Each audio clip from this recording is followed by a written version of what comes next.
മുഹമ്മദുർ റസൂലുള്ളാഹ് സല്ലല്ലാഹു അലൈഹി വഅലിഹി വഅസ്ഹാബിഹി വസല്ലമ തങ്ങൾ.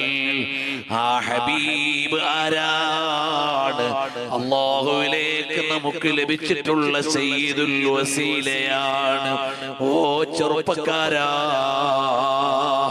നമ്മൾ എത്ര നല്ല നല്ല കാഴ്ചകൾ ഈ ലോകത്ത് കണ്ടു, എത്ര സീനുകൾ നമ്മൾ കണ്ടു. എന്നാൽ ലോകത്ത് കണ്ടതിൽ വെച്ച് ഏറ്റവും നല്ല കാഴ്ചയേക്കാൾ വലിയ കാഴ്ച ഏതാണ്? ഹബീബായ മുഹമ്മദുർ റസൂലുള്ളാഹ് സല്ലല്ലാഹു അലൈഹി വസല്ലം തങ്ങളുടെ പൊന്നുമുഖമൊന്ന് കാണണ്ടേ മോനെ, കിനാവിലെങ്കിലും ഒന്ന് കാണണ്ടേ മോനെ. എന്തൊരു ചന്തമാണ്, എന്തൊരു സൗന്ദര്യമാണ്. അക്ഹലുൽ ഐനൈൻ അസജുൽ ഹജിബൈൻ സഹലുൽ ഖദ്ദൈൻ ഇദാ തകല്ലമ ഫഅലൈഹിൽ ബഹാ وإذا صمت فعليه الوقار حلو المنطق إذا طلع تقول هذا البدر المنير. ഓ മുതഅല്ലിമേ, ഓ ചെറുപ്പക്കാരാ, ഒരു രാത്രിയെങ്കിലും ആ പുണ്യഭൂമേനിയെ ഒന്ന് കാണണ്ടേ മോനെ.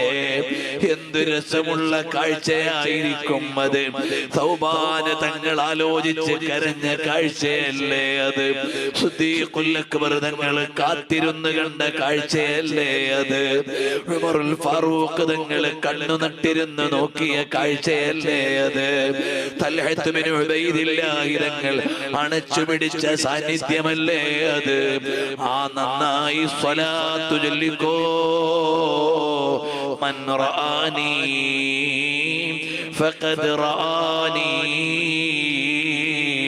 അല്ലാഹുവേ, ഞങ്ങൾക്ക് ആ ഹബീബായ സല്ലല്ലാഹു അലൈഹി വസല്ലം തങ്ങളെ ഒരുപാട് തവണ കാണണം. അക്കാഴ്ച ഞങ്ങൾക്കൊരു അനുഗ്രഹമാക്കി തരണം.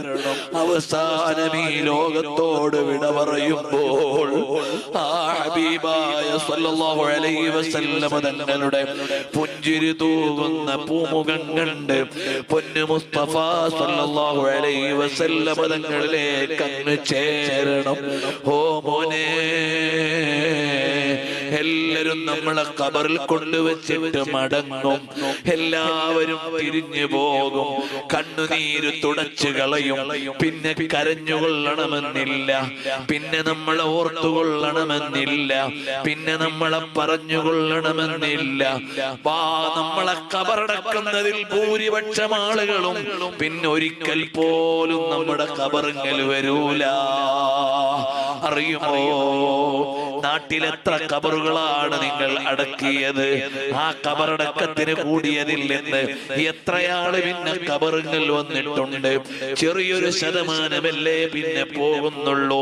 മക്കള് പോയെങ്കിലായി, വാപ്പ പോയെങ്കിലായി, അടുത്ത കൂട്ടുകാര് പോയെങ്കിലായി. നമ്മളെ ഖബറടക്കാൻ 1000 ആളുണ്ടായി. പിന്നെ ഖബറുകളിലേക്ക് ഒരിക്കലെങ്കിലും വരുന്ന 100 പേരെങ്കിലും ഉണ്ടാകുമോ? ഇല്ലല്ലോ. പിന്നെ നമ്മൾ വഹ്ശത്തിലല്ലേ, വന്യതയിലല്ലേ. അവിടെ കിടക്കുമ്പോൾ ഖബറിന്റെ ഉള്ളിൽ നിന്ന് മദീനയുടെ രാജാവിനെ കാണാൻ തുടങ്ങിയാൽ അത് വഹ്ശത്തല്ല, അതൊരു പ്രണയത്തിന്റെ ലോകമാണ്. അവിടെ എത്ര കാലം കിടന്നാലും മടുപ്പില്ല. അതാണ് നൗമത്തിൽ അറൂസ്. മണവാളൻ കിടക്കുമ്പോൾ കിടന്നോ എന്ന് പറഞ്ഞാൽ മണവാളൻ സമയം പോണതറിയില്ല, പുതിയാപ്പള നേരം പോണതറിയില്ല. പുതിയ പെണ്ണിനെ സന്തോഷിപ്പിച്ചുകൊണ്ടിരിക്കുമ്പോൾ സമയം പോണതറിയില്ല.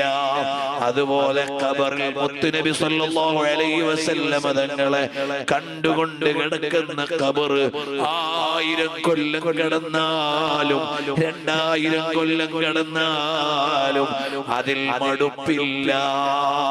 സിദ്ദീഖുൽ അക്ബർ തങ്ങൾ ഖബറിൽ കിടക്കുന്നു. മടുപ്പില്ല. കാരണം പുണ്യഭൂമേനിയെ കണ്ടു തൊട്ട് ചേർന്ന് കിടക്കുകയാണ്.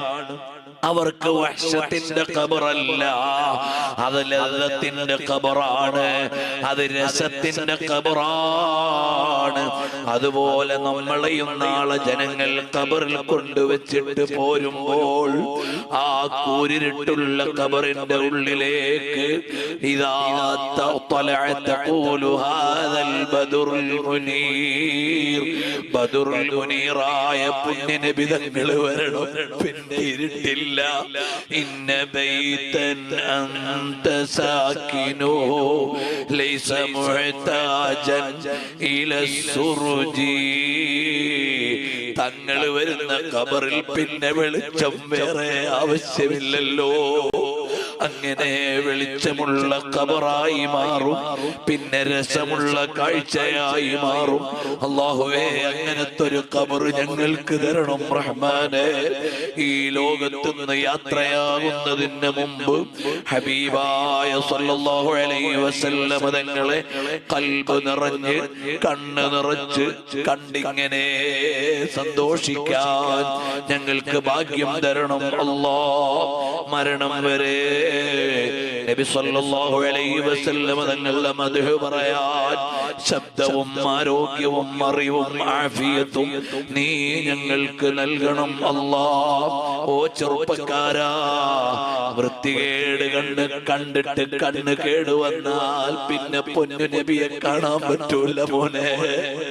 തോന്നിവാസം കേട്ട് കാത് കേടുവരുത്തിയാൽ മുത്തുനബി തങ്ങളുടെ വിളി കേൾക്കാൻ പറ്റൂല മോനെ.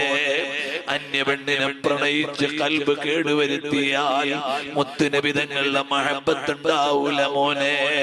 വൃത്തികേട് ചെയ്യാൻ കരുതി നടന്നാൽ ഹബീബായ തങ്ങള് കൽബിലുണ്ടാവൂല മോനെ.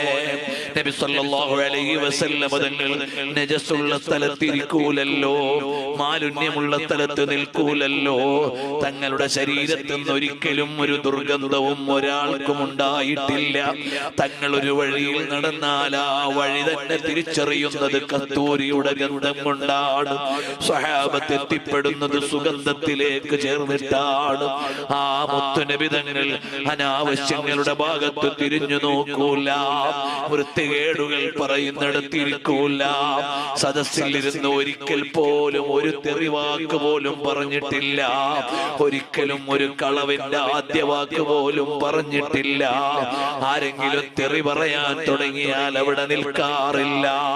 സദസ്സിൽ ഇരിക്കുമ്പോൾ ഔറത്തിനെ കുറിച്ച് ആരെങ്കിലും പറഞ്ഞാൽ തങ്ങളങ്ങ് മാറിക്കളയും. അത്ര വൃത്തിയോടെ ജീവിച്ച പുണ്യനബി തങ്ങള് വൃത്തികേട് നിറച്ച എന്റെ കൽബിൽ എങ്ങനെ വരാനാണ്? അതുകൊണ്ട് ഞാൻ എന്റെ കൽബ് നന്നാക്കണം, എന്റെ കണ്ണ് നന്നാക്കണം, എന്റെ കാത് നന്നാക്കണം, എന്റെ ചിന്ത നന്നാക്കണം, തഖ്വയോടെ ജീവിക്കണം. ഓ ചെറുപ്പക്കാരെ, നിസ്കാരം ഖളാക്കരുത്, അനാവശ്യങ്ങളിൽ ഇടപെട്ടു പോകരുത്, ഹറാമുകളിൽ പെട്ടുപോകരുത്, സ്ത്രീ പുരുഷ സങ്കലനങ്ങൾ കൂടിയ കാലത്ത് വൃത്തികേടുകളിൽ പെടരുത്. കല്യാണ വീടുകളിൽ അനാവശ്യം നിറഞ്ഞ കാലത്ത് നമ്മൾ അതിന് വിധേയരാകരുത്. മാതാപിതാക്കളെ ഒരാളെയും വെറുപ്പിക്കരുത്. അവരെ സ്നേഹിക്കണം, അവരെ ആദരിക്കണം, അവർക്ക് സേവനം ചെയ്തു കൊടുക്കണം, അവർക്ക് വേണ്ടി ഖിദ്മത്ത് ചെയ്യണം. സുന്നത്ത് ജമാഅത്തിന്റെ സംഘടനയ്ക്ക് വേണ്ടി അഹോരാത്രം അധ്വാനിക്കണം. കഴിയുന്നത്ര